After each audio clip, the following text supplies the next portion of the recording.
Olá, queridos amigos do canal Rosângela, serva do Senhor. Graça e paz e alegria da parte do Senhor e Salvador Jesus Cristo. Iniciando mais uma semana, iniciando mais um trimestre, o último trimestre de 2022. Como o tempo está passando muito rápido. E esta lição que realmente tem como tema geral vida, morte e eternidade, não é? Escrita pelo brasileiro pastor Alberto Tim, como eu comentei na semana passada.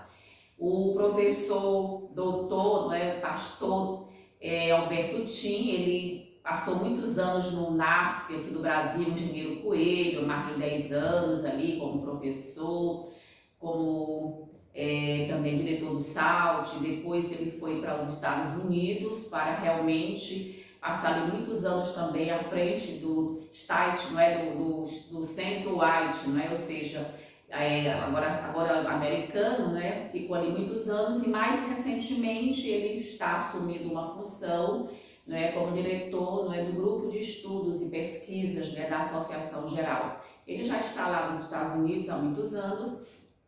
E claro que cada vez mais galgando, né, o seu espaço. Louvado seja o Senhor. Um homem estudioso, né, que tem realmente muito conhecimento bíblico. E nós vamos ter realmente o prazer de estudar essa lição. Ela também tem um diferencial. Ela tem 14 lições, não é? Ou seja, ele mesmo comenta, o pastor Alberto Tim, que ele só tinha feito as 13 lições, e depois foi solicitado mais uma lição. E aqui ele incluiu aqui no rol das 13 lições, ele acrescentou, segundo ele, foi a lição de número 12, que é a cosmovisão bíblica. Foi uma lição que ele teve que realmente incluir para fechar realmente as 14 lições que esse trimestre especificamente realmente vai trabalhar.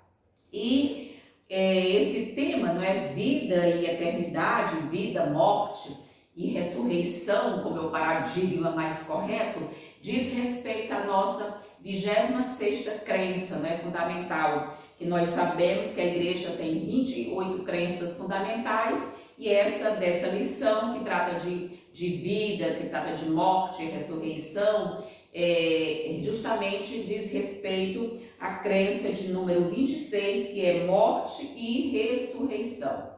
Então, assim, nós vamos ter o prazer de estudar. Não é um tema muito apetitoso, muito palatável falar sobre morte, mas é necessário sim que a igreja adventista, ou seja, que nós adventistas possamos nos posicionar acerca realmente desse tema morte, não é? No mundo em que nós estamos vivendo, com tantas distorções acerca da morte, acerca da imortalidade da alma. Então, o primeiro tema, iniciando, é a semana de número 1, rebelião em um universo perfeito. Então, a gente vê que aqui o autor coloca 2 temas antecedentes para então realmente adentrar no assunto propriamente, que é vida, morte e eternidade. Vamos orar então? Bendito Deus, poderoso Pai, nós glorificamos e exaltamos o Teu santo e excelso nome. Muito obrigada por mais um início de um trimestre, por estarmos vivos, com saúde, com alegria e por estarmos certamente com o Teu cuidado em nossas vidas e com o batismo do Espírito Santo. Obrigada por tudo. Abençoa esse trimestre, o último desse ano, as pessoas que vão ter contato com esse material, que muitos sejam alcançados para o Teu reino, é o que te peço em nome de Jesus. Amém. Então, queridos, mais uma vez lembrando que a minha lição ela é um comentário da profetisa Ellen White. Então, que bom que nós podemos ter um guia de estudos, ou seja, estudar as Santas Escrituras com um guia de estudos e ainda ter aqui um apêndice, não é? Com comentários da profetisa Ellen White. Então, rebelião em um universo perfeito. Muitas pessoas têm questionado Por que existe o mal? Porque Deus criou o mal. Muitos supostamente ainda o colocam sobre o guarda-chuva de Deus, a origem de ter criado esse mal. Olha que coisa horrenda. O mundo tem realmente falado, discutido e argumentado, não é isso? E nós estamos justamente para ajudar essa lição, para desmistificar essas questões. E o verso dessa semana se encontra em Isaías, não é, no capítulo 14, o versículo 12, que diz justamente o seguinte: como caíste do céu, ó estrela da manhã, filho da alva, como fostes lançado por terra, tu que debilitavas as nações. Ou seja, nós sabemos que Lúcifer sempre queria essa prerrogativa de ser, olha que coisa interessante, de ser o filho da alva, a estrela da manhã. Ele sempre queria essa prerrogativa, mas nós sabemos que ele queria ser essa estrela da manhã, ele queria sempre ocupar o lugar de Deus, principalmente o lugar ocupado por Jesus Cristo. A inveja de Lúcifer sempre recaiu sobre Jesus Cristo. Ele tinha esse ódio de Jesus Cristo, né? Porque Jesus era o regente do céu, é a majestade do céu, as suas prerrogativas, não é? Como o bom Deus, o conselheiro, o Pai da eternidade, o príncipe da paz, a estrela realmente da manhã, que é Jesus Cristo, conforme está descrito em Apocalipse capítulo 22. Então sempre ele quis o que? As prerrogativas destinadas a Jesus. E aí nós vemos o que? Que essa rebelião, justamente o que? Acontece em um mundo perfeito, em um universo perfeito, ou seja, o céu. Como que esse mal realmente foi gestado, foi gerado no coração de Lúcifer? Isso é um mistério, é o mistério da iniquidade.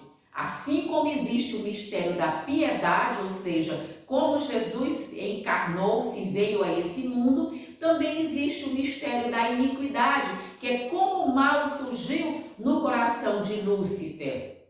Mas nós teremos toda a eternidade para estudarmos lá com Jesus, não é? Ou seja, nas explicações do céu, tentando entender como realmente esse pecado se originou. E aqui dizem, não é? Muitos pensadores têm tentado explicar a origem do mal. Alguns sugerem que ele sempre tenha existido. Claro que não, queridos. Nem sempre o mal existiu. Deus criou o universo perfeito, Deus criou o mundo perfeito. Realmente foi Lúcifer quem estragou a harmonia e a perfeição do universo. Ou seja, a Bíblia ensina que nosso Deus é amoroso, é todo-poderoso e perfeito.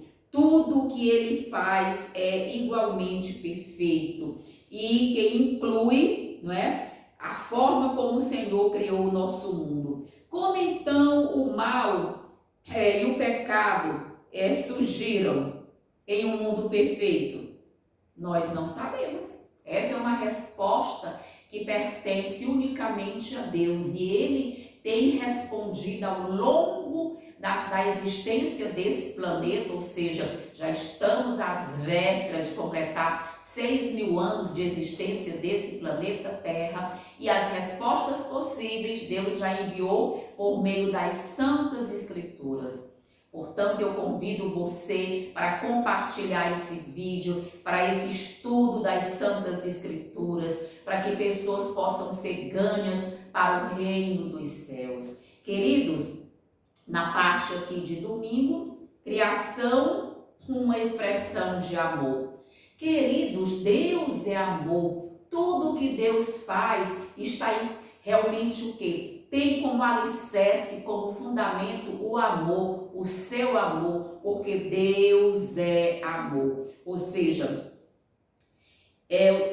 os seres humanos que em um momento demonstram bondade, podem ser cruéis e odiosos em outros momentos, assim como o pastor Alberto Tinho, que é o articulista dessa lição, desse guia de estudo desse trimestre, ele diz que mesmo as rosas que são lindas também possuem espinhos, e os espinhos magoam e ferem as pessoas. Ou seja, realmente essa dualidade do bem contra o mal vai perdurar até a volta de Jesus Cristo. Pessoas que ora agem com tanta bondade, com tanto amor, depois agem com violência. Homens que matam suas esposas, matam os seus filhos. O que isso representa? Essa dualidade, não é? Da oscilação entre bem e mal. E infelizmente os seres humanos, não é? Nós passamos realmente a essas compreensões. Muitos atribuem a origem do mal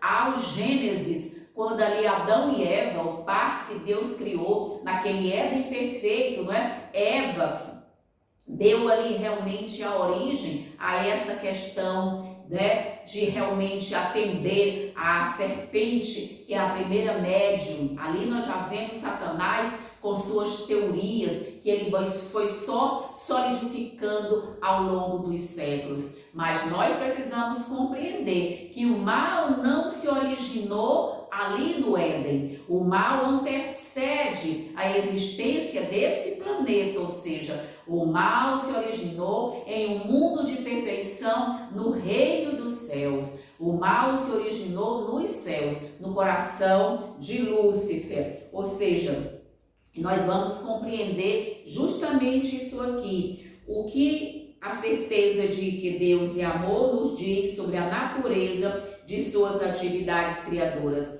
O que está escrito não é?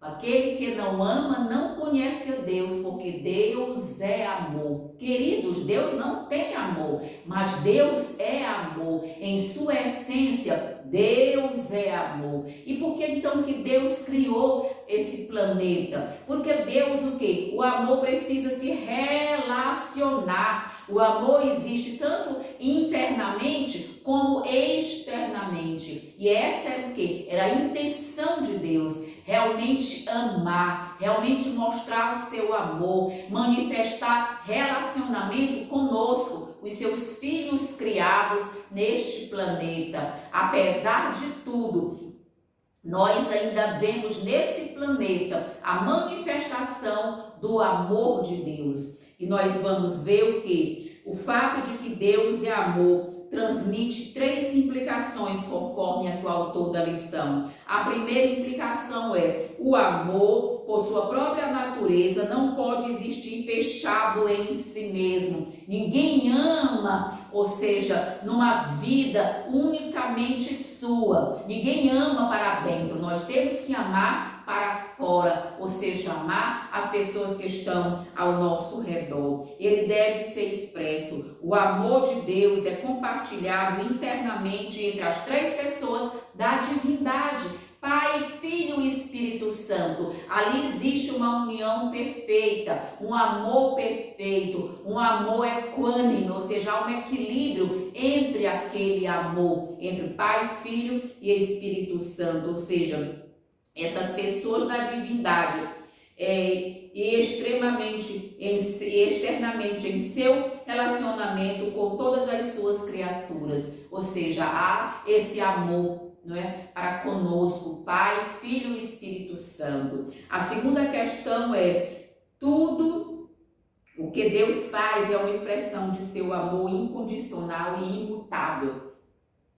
O amor de Deus não é um amor que oscila, não existe oscilação no amor de Deus. O amor de Deus é constante, o amor de Deus é perene, o amor de Deus é imutável. Deus nos ama da mesma forma, a despeito dos nossos erros, a despeito dos nossos pecados. Mas isso não significa dizer que Ele vai tolerar o meu pecado para sempre. Essa é a diferença. O amor e a justiça, o que se beijam, existe uma correspondência não é? Entre o amor e a justiça de Deus. Porque está escrito: onde abundou o pecado, superabundou a graça, superabundou o amor de Deus. O amor de Deus superou a existência do pecado, ou seja, o surgimento do pecado.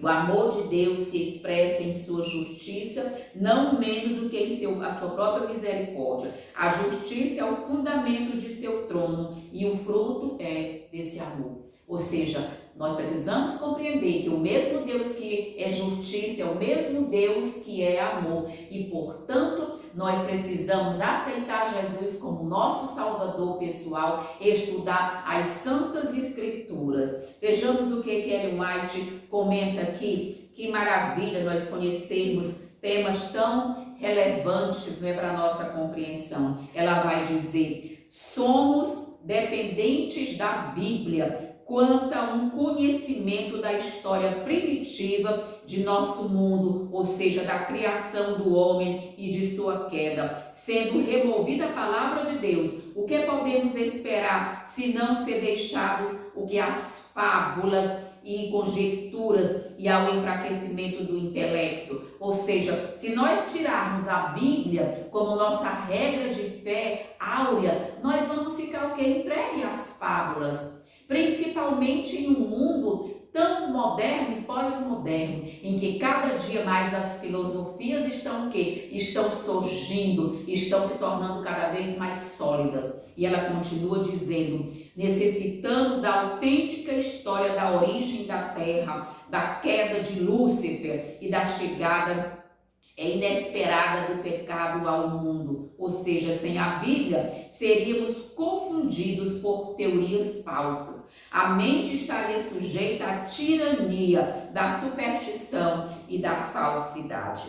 Ao levar Satanás, o homem, a pecar, ele tinha esperança de que a repugnância de Deus ao pecado o separaria para sempre da humanidade e quebraria o elo entre o céu e a terra. Esse era o verdadeiro intento de Satanás, provocar uma separação entre Deus e suas criaturas para sempre. Mas só que o plano da criação, da salvação e da redenção já tinha sido o quê? Formulado quando Jesus disse: Pai, se porventura o homem pecar, eu irei dar a minha vida em favor da humanidade. Oh, que amor mais lindo, que amor grandioso e que amor glorioso. E ela continua aqui comentando, né? As obras criadas por Deus testificam de seu amor e poder. Ele trouxe à existência o mundo, juntamente com tudo que nele se contém. Deus ama o belo,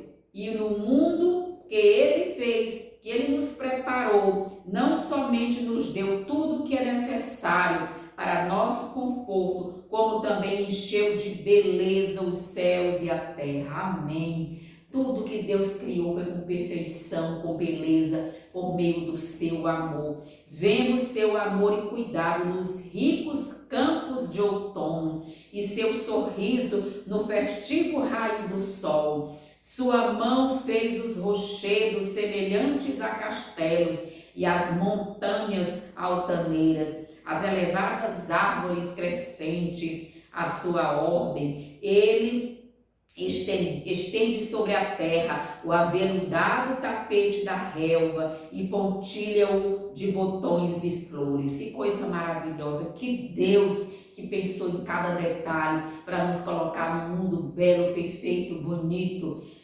porque revestiu ele a terra e as árvores de um verde vivo, em vez de o fazer com uma cor escura sombria. Por que Deus então fez um mundo tão lindo? Não é para que possam ser mais agradáveis à nossa vista? Claro que sim. E não se encherá nossa alma de gratidão ao lermos as provas de sua sabedoria e de seu amor? Todo o mundo natural se destina a ser intérprete das coisas de Deus. Para o casal Adão e Eva, em seu lar edênico, a natureza estava repleta do conhecimento de Deus, cheia de instrução divina. Para seus ouvidos atentos, ela ecoava a voz da sabedoria. A sabedoria falava aos olhos e era necessário recebida no coração, pois eles mantinham comunhão com Deus, ou seja, a natureza que Deus criou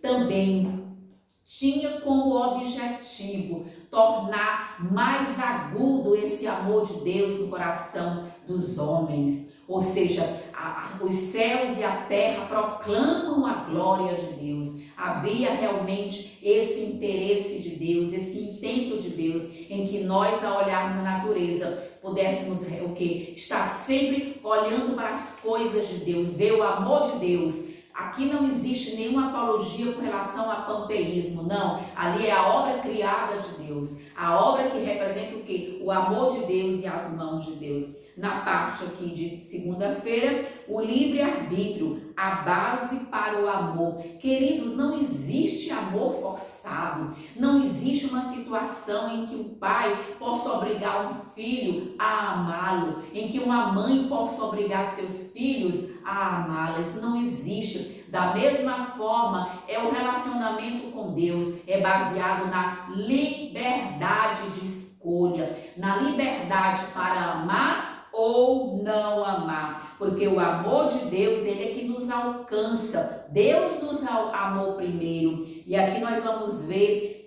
no 1 João, que você pode realmente recapitular em casa, o que essas passagens dizem sobre o livre-arbítrio. Ou seja, querido, Jesus disse: aquele que ama, Deus é amor, o amor, aquele que ama é nascido de Deus. Ou seja, nós precisamos expressar o amor de Deus em uma questão do nosso livre-arbítrio. Deus não vai obrigar ninguém a amá-lo, Deus não vai levar ninguém obrigado para o céu, porque a lei de Deus é liberdade.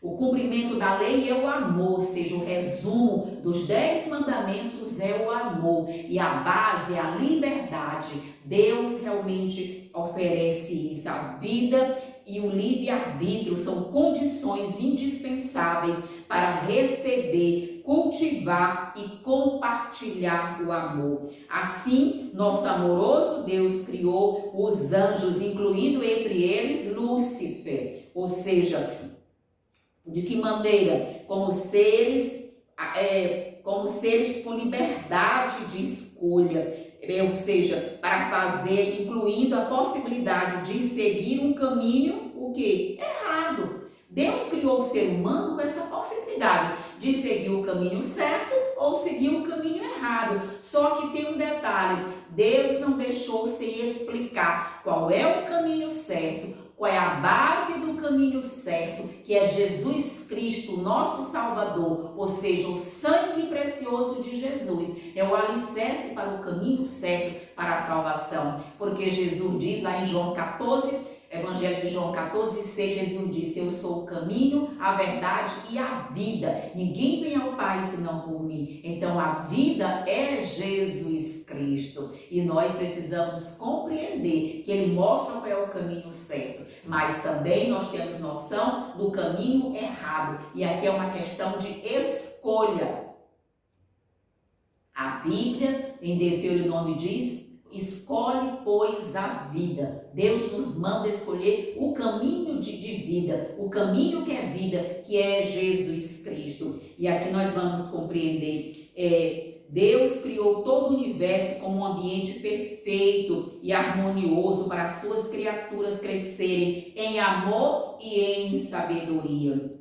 O livre-arbítrio, ele é indispensável para o governo de Deus. No governo de Deus não tem obrigação e nem tem coerção. Deus não coage ninguém para a salvação. Não, Ele deixa que todos possam escolher. Ele deu o seu Filho já unigênito para morrer por cada um de nós. E aqui diz, o apóstolo ressalta que Deus é amor e que manifestou seu amor enviando seu Filho para morrer pelos nossos pecados. Esse apelo para refletir o amor de Deus só tem sentido se for dirigido a criaturas que podem escolher cultivar esse amor, ou seja, escolher uma vida. Há muitos podem escolher uma vida egocêntrica. No entanto, a liberdade pode ser mal utilizada. Um fato demonstrado na rebelião de Lúcifer do céu, ou seja, ele usou mal a sua liberdade de escolha. Ele gestou aquele mal em seu coração de maneira misteriosa. Não nos compete aqui tentar responder essas questões. E aí, se Deus sabia que Lúcifer se rebelaria, por que o criou?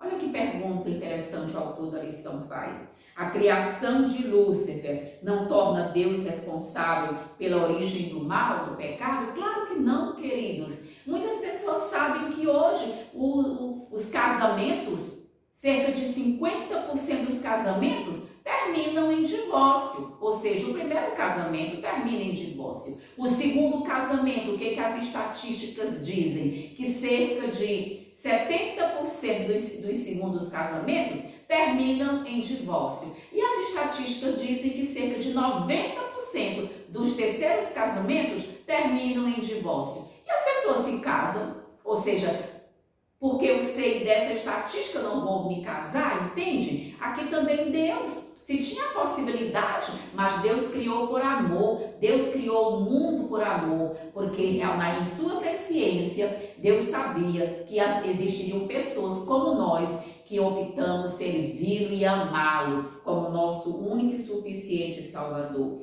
Ou seja, Deus não ordenou a existência do pecado, apenas permitiu sua existência e na cruz tomou sobre si a punição máxima pelo pecado, o que o habilitou a erradicá-lo definitivamente. Ou seja, Deus já tinha o seu plano formulado, organizado, preparado, tudo planejado, para que, caso o homem caísse, Deus viria para pagar esse preço. Vejamos o que Ellen White aqui comenta, aqui na parte de segunda-feira, ou seja, todos são livres para escolher qual poder, não é, os dominará. De que maneira? Ninguém caiu tão fundo, nem é tão mal que não possa encontrar libertação em Cristo. Não existe pecado que Cristo não possa perdoar. Somente o pecado contra o Espírito Santo, que é a rejeição de Deus, ou seja, é o afastamento de Deus.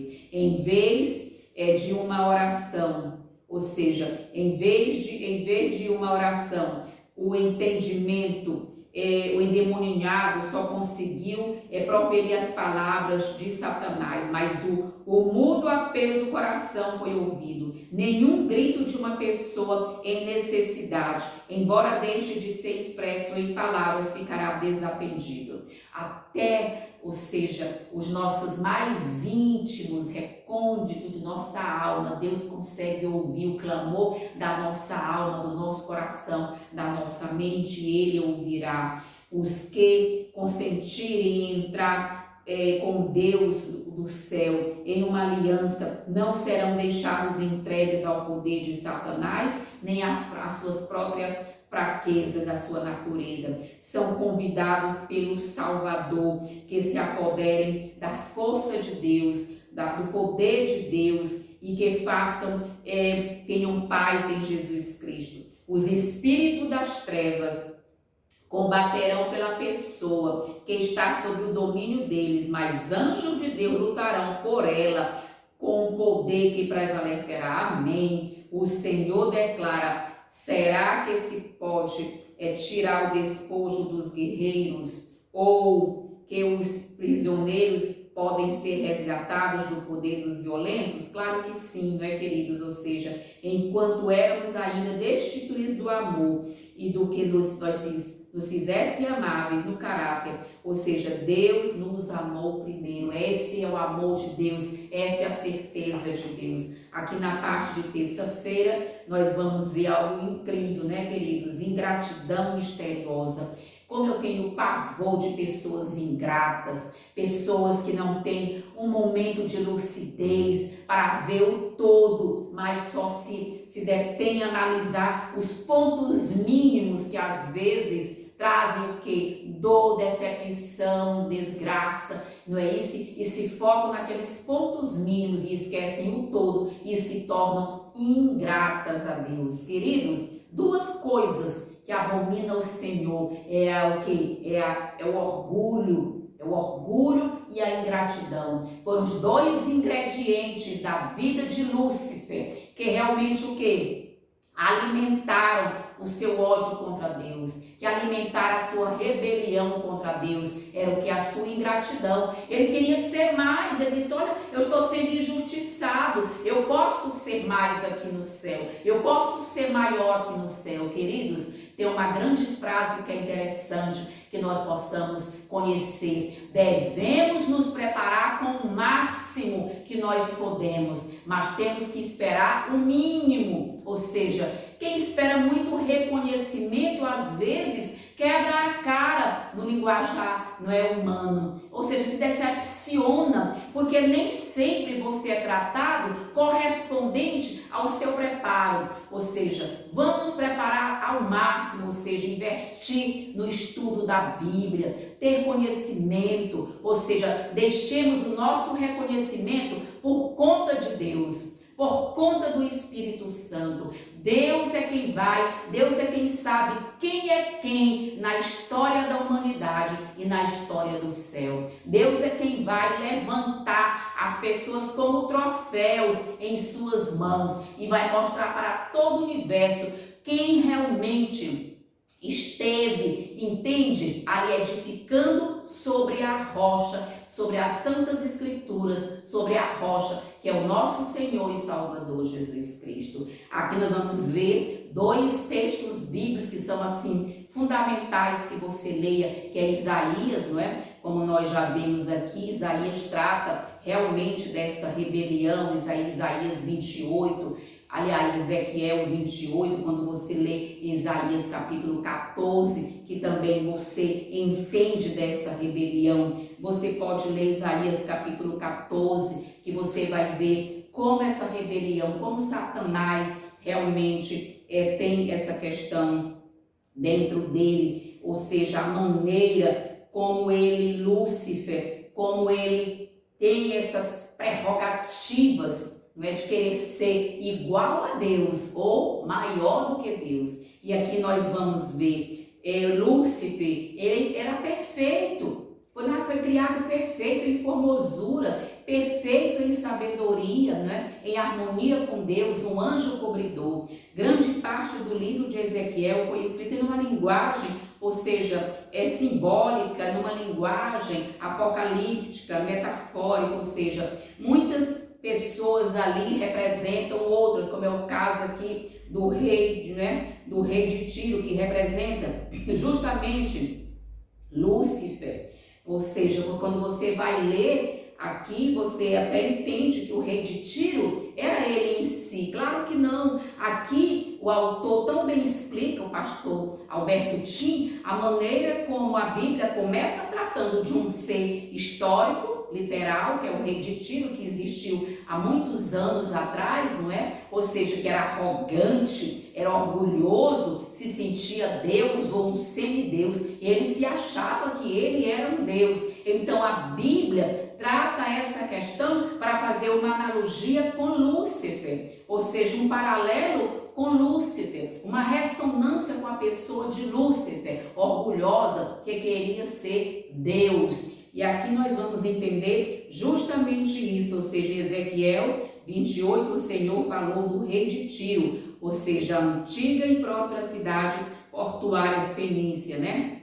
Ou seja, como um governante rico e orgulhoso, que era apenas um homem, mas que afirmava ser um Deus, que se aceitava sobre a cadeira de um Deus. Olha que coisa incrível, essas mesmas prerrogativas, Satanás foi o que? Lançando no coração dos homens. É o mesmo desejo de Satanás, ser igual a Deus ou ser maior do que Deus. Essa realidade histórica se tornou uma analogia para descrever a queda de Lúcifer nas cortes celestiais, ou seja, assim o rei de Tiro, um ser humano que vivia no coração dos mares, passou a representar um querubim que foi ungido e vivia no Éden, jardim de Deus e no Monte Santo, ou seja, e Jesus então aqui justamente diz: você era perfeito nos seus caminhos desde o dia que foi criado, até que se achou iniquidade em você. A perfeição de Lúcifer incluía o potencial para o mal. Como nós também hoje, querido, nós temos as duas possibilidades. Nós temos potencial para sermos plenamente santos em Jesus Cristo, porque esse é o papel do Espírito Santo, nos tornar cada dia mais semelhante a Jesus, cada dia crescer na santidade. Esse é o papel do Espírito Santo em nossa vida, que é o nosso Consolador.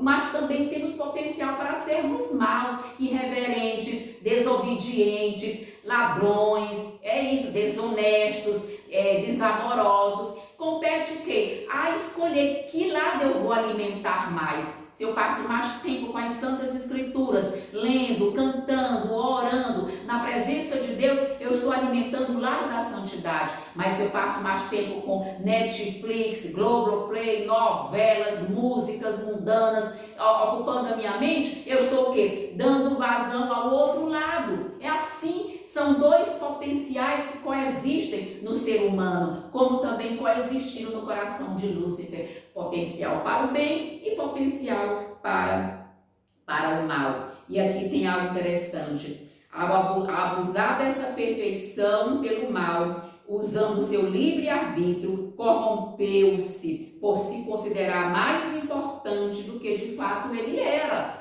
Aqui está a questão da ingratidão. Por que ele se considerou que estava sendo o quê? Tinha que ser ingrato. Porque ele se considerou que estava sendo o quê? Estava sendo preterido por Jesus Cristo. Ele se sentia mais importante, ele achava que ele era muito importante, que Deus assim o deveria tê-lo com essa importância. Não mais satisfeito com a forma como Deus o criou e o honrou, Lúcifer perdeu sua gratidão para com o Criador e desejou receber mais reconhecimento do que merecia. Conheço muitas pessoas assim, que só querem saber de merecimento, de reconhecimento, mas não querem o quê? Pagar o preço do estudo. Não é isso? De gastar, entreter tempo com Deus, ter comunhão com Deus. E ele queria se assentar no lugar de Deus. Vejamos como Ellen White aqui comenta algo assim extraordinário.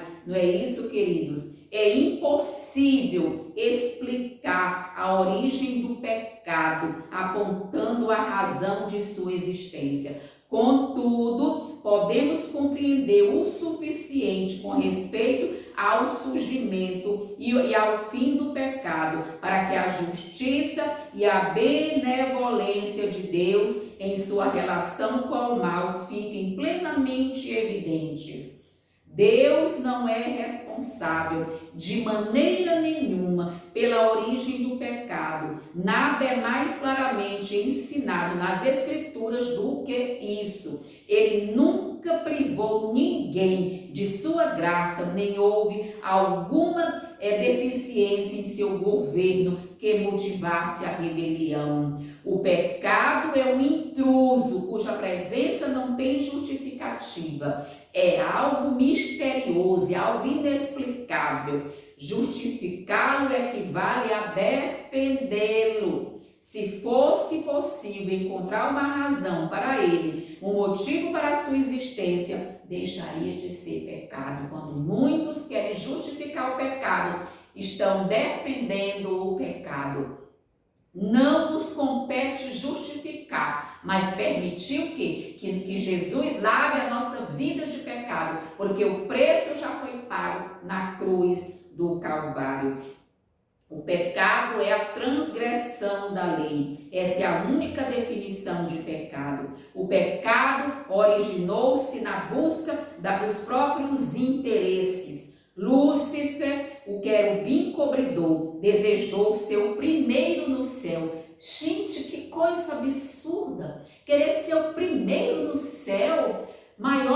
Deus, melhor do que Deus, queridos, ter as prerrogativas de Deus, procurou dominar os seres celestiais, afastá-los do seu Criador, e ele próprio recebeu deles as homenagens. Assim enganou os anjos, assim enganou as pessoas, levou-as a duvidar da palavra de Deus. Então surgiu o pecado em um universo perfeito. A razão de seu começo, o desenvolvimento, nunca foi explicada, nem nunca pode ser, nem mesmo no último grande dia, em que o juízo se assentará e forem abertos os livros. Naquele dia ficará evidente a todos que não há e nunca houve nenhuma causa para o pecado.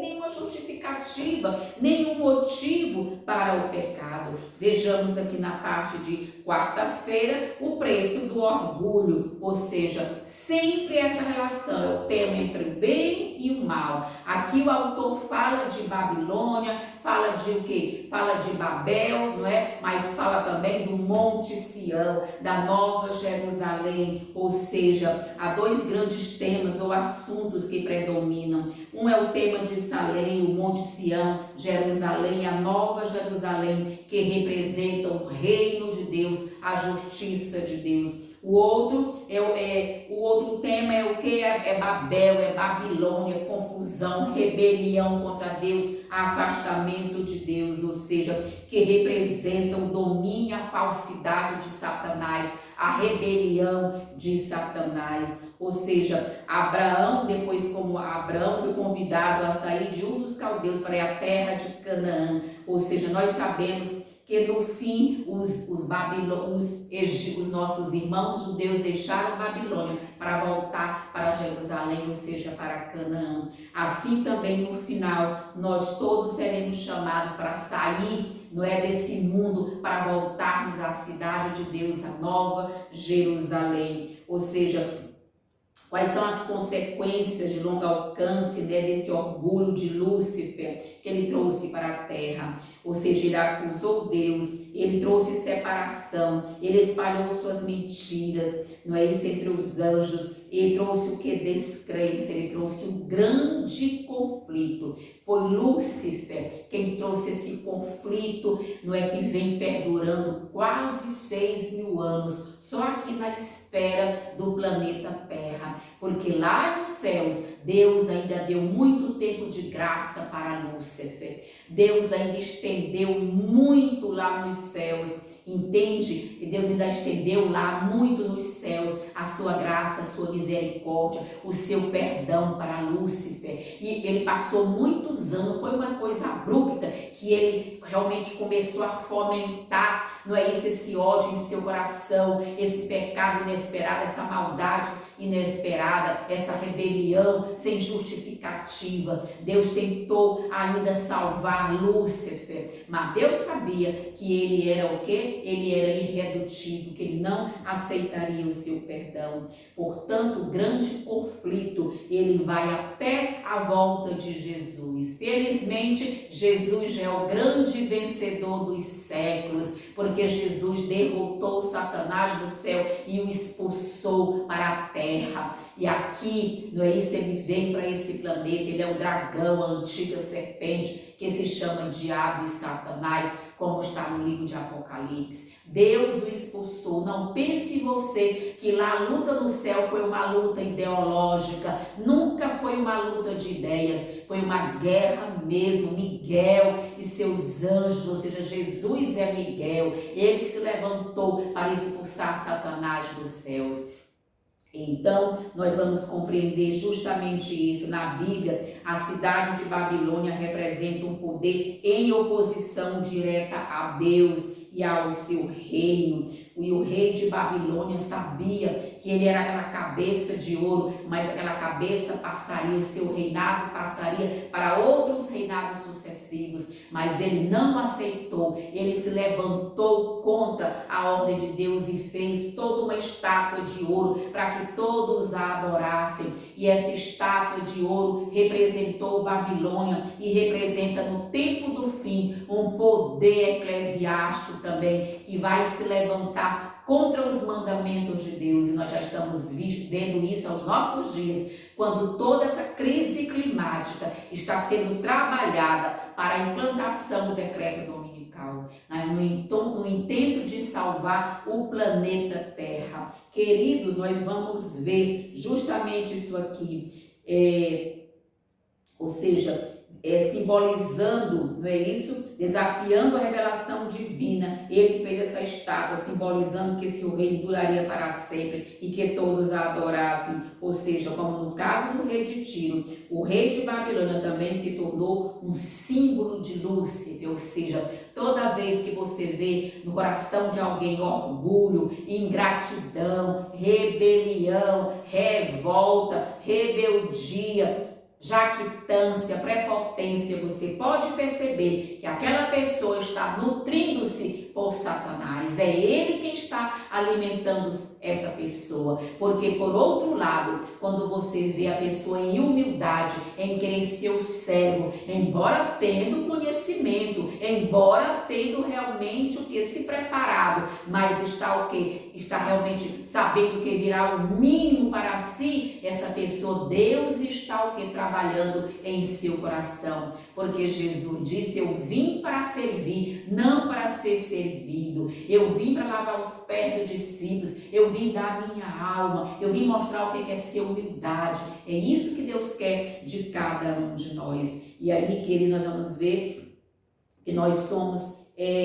Ele planejava exaltar seu trono acima de todas as coisas e ser semelhante ao Altíssimo. Eu vou ler logo aqui a parte de quinta-feira, para depois a gente concluir lá com Ellen White, quando diz a disseminação da descrença. Queridos, Satanás, quando levantou sua bandeira no céu, ele trouxe para o seu lado 50% dos anjos, diz Ellen White. Não foi só um terço dos anjos, ele trouxe para o seu lado, com os seus sofismas, com seus enganos, com a sua rebelião, 50% dos anjos. Mas Jesus foi para trabalhar também com os anjos, tentando reaver os anjos para o lado de Deus, revelando o amor do Pai, revelando o amor de Deus, queridos. E aí Jesus conseguiu tirar ainda das fileiras do inimigo alguns anjos, e ele então ficou com apenas um terço dos anjos,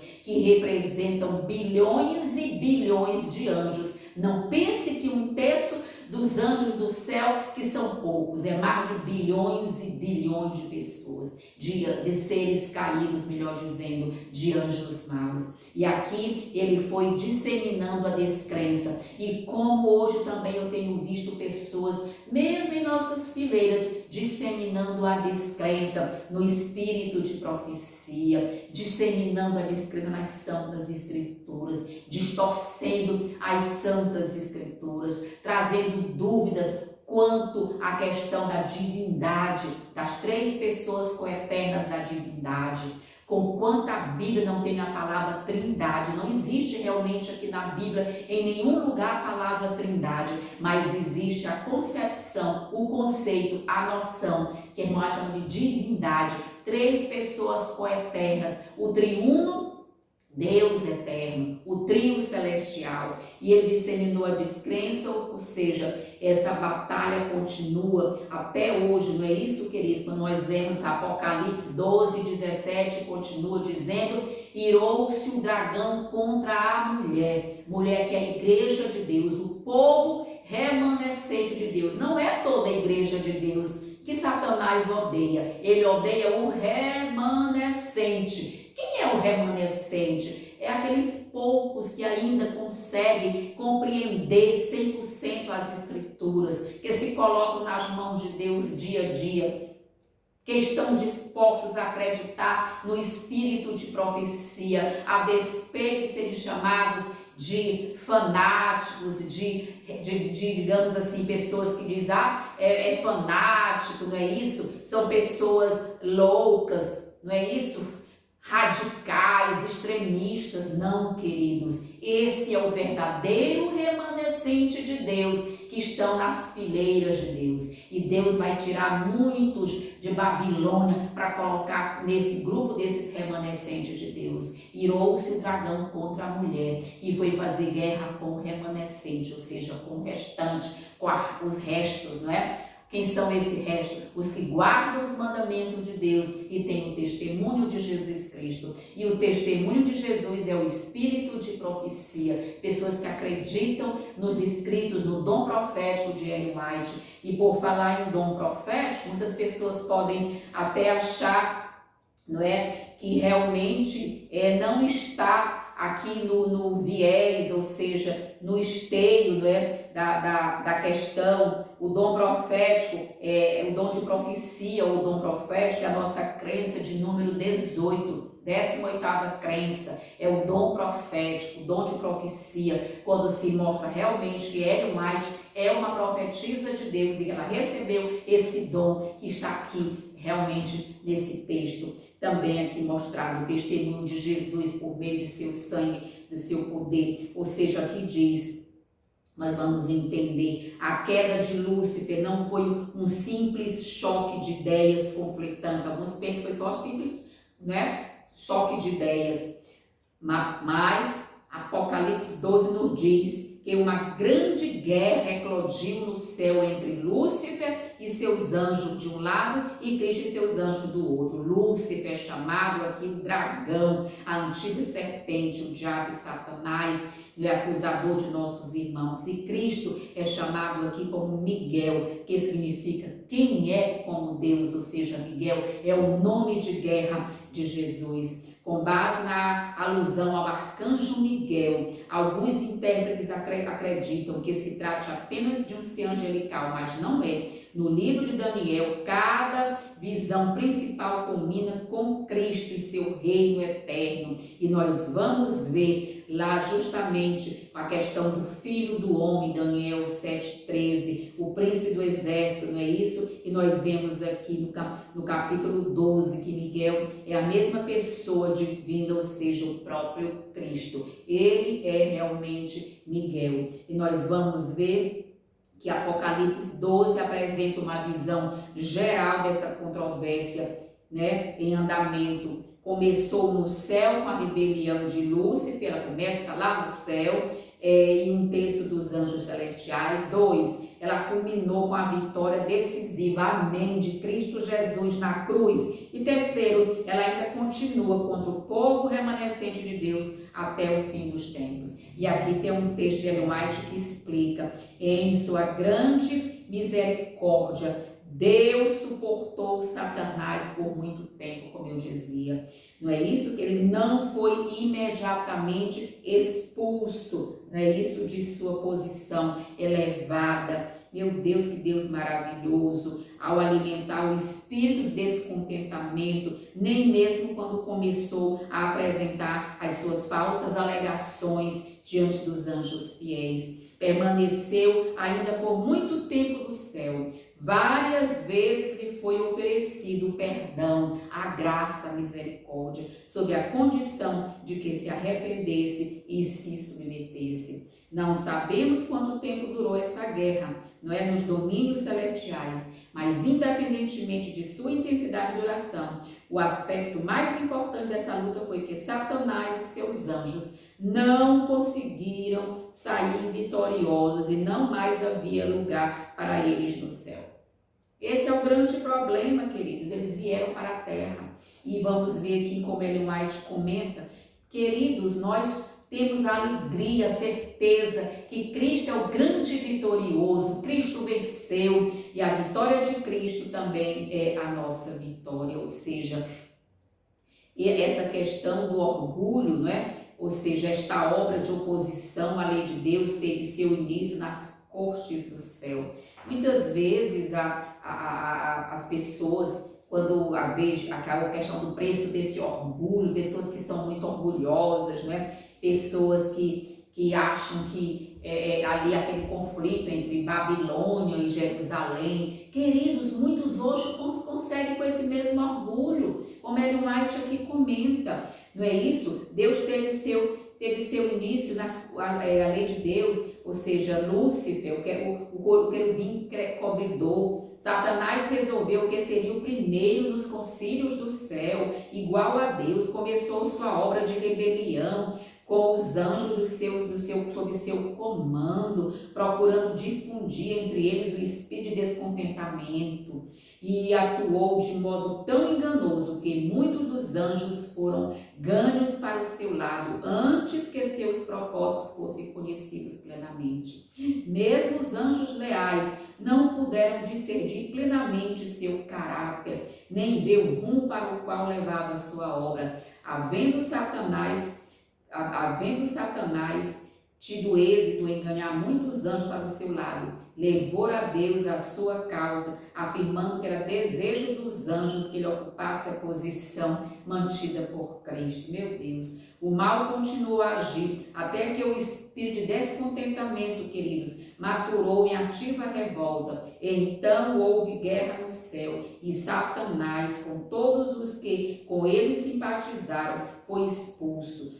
Satanás guerreou pelo domínio do céu e perdeu a batalha. Não poderia Deus por mais tempo confiar-lhe honra e supremacia, e estas com a parte que ele havia ocupado no governo do céu. Orgulho e amor próprio, egoísmo. Olha o que havia no coração de Lúcifer, na vida de Lúcifer. Orgulho, amor próprio, egoísmo, ódio, inveja e ciúme obscureceram o poder perceptivo e a verdade que o tornaria sábios para a salvação. Ele perdeu seu poder de encontrar e controlar a mente. Muitos hoje estão perdendo o poder de controlar sua mente, ou seja, de permitir que Cristo controle sua mente, porque estão enchendo a sua mente de coisas, de ficção, de fantasias. E aí nós vemos realmente que coisa interessante. Ou seja, muitos estão entregando o controle da sua mente a Satanás e as bobagens que ele tem criado. Ou seja, o mal. Não permita que seu ressentimento resulte em maldade. Não consinta que a ferida supere. Muitos às vezes permitem o mesmo ressentimento que Satanás no coração e ali se cria uma ferida para sempre. Nós vamos ver aqui, depois que Satanás e os que caíram com ele foram expulsos do céu, e tendo ele compreendido que havia perdido para sempre toda a sua pureza e glória, arrependeu-se e desejou ser reintegrado ao céu. Estava disposto a ocupar seu próprio lugar ou qualquer posição que lhe fosse designada, mas não. O céu não devia ser colocado em risco. Todo o céu poderia vir, a ser maculado se ele fosse recebido de volta, pois o pecado originou-se com ele. Dentro dele estavam as sementes da rebelião. Tanto ele quanto seus seguidores choraram e imploraram para ser de novo recebidos no favor de Deus. No entanto, o pecado deles, ou seja, seu ódio, inveja, ciúme, tinha sido tão grande que Deus não podia apagá-lo. Tinha que permanecer registrado a fim de receber sua punição final. E Deus sabia que não havia realmente arrependimento ali genuíno. Quando Satanás se tornou inteiramente consciente de que não havia possibilidade de ser de novo acolhido ao favor de Deus, sua malícia e seu ódio começaram a se manifestar. Ele consultou seus anjos e foi estabelecido um plano para ainda agir contra o governo de Deus. Quando Adão e Eva foram colocados no belo jardim, Satanás estava assentando planos para destruí-los. Ficou decidido que Satanás assumiria a forma e se manifestaria, ou seja, por interesse do homem. E ele deveria o quê? Fazer insinuações contra a fidelidade de Deus e criar dúvida quanto à exatidão do que Deus havia dito. A seguir, ele deveria despertar neles a curiosidade e levá-los a pecar. É assim, queridos, sempre Satanás trabalha com engano, com com o erro. É assim que ele trabalha, queridos, e que nós possamos realmente ter muito cuidado com as artimanhas de Satanás, com os sofismas de Satanás. Essa lição é muito primorosa, que vai tratar do espiritismo também, ou seja, da teoria da imortalidade da alma, um dos grandes enganos do tempo do fim. No tempo do fim, Satanás vai levantar duas bandeiras contra o povo remanescente de Deus e contra as Santas Escrituras. O primeiro é contra a lei de Deus, ou seja, tirando o sábado da lei de Deus e colocando em seu lugar o domingo, que é um dos grandes enganos, a marca da besta para o tempo do fim, que é justamente o que? O domingo no lugar do sábado. E o segundo engano é a imortalidade da alma. São as duas bandeiras que ele vai levantar para o tempo do fim, dizendo que a alma é imortal, tratar de reencarnação, vai tratar de vida após a morte. Queridos, em nome de Jesus, essa lição você precisa estudar, não apenas ler, mas estudar. Esse é o tempo do povo de Deus, precisa para se fundamentar, para se preparar, para rebater, para contrapor-se contra os enganos de Satanás. Para contrapor-se, não é, com esses enganos, com essas artimanhas que o Satanás, o inimigo de Deus, tem levantado.